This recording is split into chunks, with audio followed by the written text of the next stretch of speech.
किशोर लगातार अपने खेतों में काम कर रहा था और साथ वाले अपने खेतों में नरेश चारपाई लगाकर लेटा हुआ था। किशोर को लगातार काम करता देख नरेश उससे कहता है, अरे किशोर, थोड़ा आराम भी कर लिया कर भाई, कब से काम कर रहा है? आराम करूंगा तो काम कैसे होगा भैया, और वैसे भी ऊपर वाले ने शरीर काम करने के लिए ही तो दिया है। ये है नूरपुर गांव का किशोर, जो कि बहुत ही मेहनती और दयालु था। साथ ही वो भगवान की हर रोज पूजा पाठ किया करता था। दूसरी तरफ नरेश का खेत भी किशोर के बगल में ही था। नरेश थोड़ा कामचोर, आलसी और लालची किस्म का व्यक्ति था। वो अपने खेतों में काम कम और चारपाई पर आराम ज्यादा करता था। सुबह से दोपहर हो गई। किशोर ने आधे से ज्यादा खेत की खुदाई कर दी। अब किशोर को जोरों की भूख लगी तो उसने अपना रोटी का डब्बा खोला और पेड़ों की छांव में बैठ गया। सब्जी की खुशबू से नरेश जाग गया और वो दौड़ता हुआ किशोर के पास आया।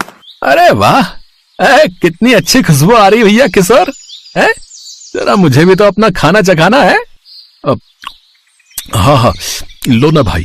लेकिन देखते ही देखते नरेश किशोर का सारा खाना खा जाता है और फिर बड़ी सी डकार लेते हुए कहता है, मुझे माफ करना किशोर भाई, स्वाद में मैं सारा खाना खा गया है। तुम्हारे बारे में तो मैंने सोचा ही नहीं। अब कोई बात नहीं, कुछ ही देर में मैं घर चला जाऊंगा, फिर वहीं जाकर खाना खा लूंगा। वाह वाह, मजा ही आ गया। इस किशोर को भी बेवकूफ बनाना बहुत ही आसान है। कुछ देर बाद दोनों अपने अपने घर चले जाते हैं। ऐसे ही कुछ दिन बीत जाते हैं। फिर एक रोज किशोर अपने आलू की एक जड़ उखाड़ता है। उसकी जड़ में खूब सारे बेहतरीन आलू लगे हुए थे, जिन्हें देख किशोर खुश होकर कहता है, वाह, क्या बढ़िया आलू की खेती हुई है इस बार। पास में ही अपने खेत में खड़ा नरेश ये देख रहा था।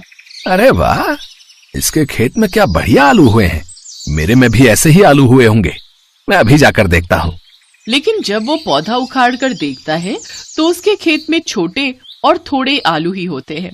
ये देख नरेश को बहुत गुस्सा आता है, लेकिन वो झूठ ही किशोर से कहता है कि उसके खेत में बहुत ही अच्छे आलू हुए हैं। अरे वाह, ये तो बहुत ही अच्छी बात है। मेरे खेत में भी अच्छी फसल हुई है, तो क्यों ना कल ही चलकर बाजार में आलू बेच आते हैं। हाँ, ठीक है। अगले दिन दोनों अपने अपने आलू लेकर ठेले में रखकर बाजार की ओर निकल पड़ते हैं। नरेश भाई, आज तो आलू की अच्छी कीमत है, फिर भी आप इतने थोड़े ही आलू क्यों लाए हो? वो क्या है ना, मेरी तबीयत कुछ ठीक नहीं है भैया, इसीलिए थोड़े ही आलू निकाल पाया। फिर दोनों के पास ग्राहक आने लगते हैं और शाम तक उनके सारे आलू बिक जाते हैं। घर आकर नरेश अपनी पत्नी रमा से कहता है, तुम जानती हो रमा, इस साल बाजार में आलू के अच्छे दाम है, और इस बार मेरे और किशोर के अलावा गांव में किसी और ने आलू की फसल नहीं उगाई, और उस किशोर के खेतों में तो आलू की पैदावार बहुत ही अच्छी हुई है। हमें अब जल्दी ही उसका कुछ करना होगा, नहीं तो वो ज्यादा पैसे वाला हो जाएगा। नहीं नहीं नहीं, तुम ठीक ही कहते हो जी, हमें जल्द से जल्द कोई तरकीब सोचनी होगी। आधी रात को वो दोनों किशोर के खेतों की ओर जाते हैं। वाह, देखो तो किशोर के खेतों में एक पौधे के नीचे कितने सारे आलू लगे हुए हैं, वो भी इतने मोटे मोटे। इनको बेचकर तो अच्छी कीमत मिल जाएगी। इस बार हमारे पास पैसे ही पैसे होंगे। चलो चलो, अब जल्दी करो, पहले उसके खेत से फिर अपने खेत से सारे आलू निकालने हैं। वो दोनों मिलकर रात में ही सारे आलू निकाल लेते हैं और बोरियों में भरकर सारे आलूओं को अपने घर ले आते हैं। फिर घर के पीछे बने पुराने छोटे से स्टोर रूम में वो सारे आलू छुपा देते हैं। उधर अगली सुबह किशोर जब अपने खेतों में जाता है तो वहाँ पर आलू ना पाकर वो खूब रोता है। हे भगवान, ये क्या हो गया? आखिर किसने मेरे खेतों के सारे आलू निकाल लिए? अब मैं क्या करूंगा? तभी नरेश भी झूठी दिलासा देने वहाँ आ जाता है। अब होने को कौन टाल सकता है भैया किशोर, तू परेशान मत हो, है सब ठीक हो जाएगा भैया। तुम देखना भाई, जिस किसी ने भी मेरे साथ ऐसा किया है ना, वो कभी खुश नहीं रहेगा। अब मैं तुम्हें क्या ही बताऊं कि मैं कितना खुश हूँ। कुछ दिन बाद, अब आप जल्दी जाइए जी और बाजार में जाकर ये आलू बेच आइए। सुना है बाजार में इसकी अच्छी कीमत मिल रही है। सुनने में तो ये भी आया कि किशोर भाई ने और आलू लगा दिए हैं। अरे तो कौन सा वो अभी उग जाएंगे, हैं?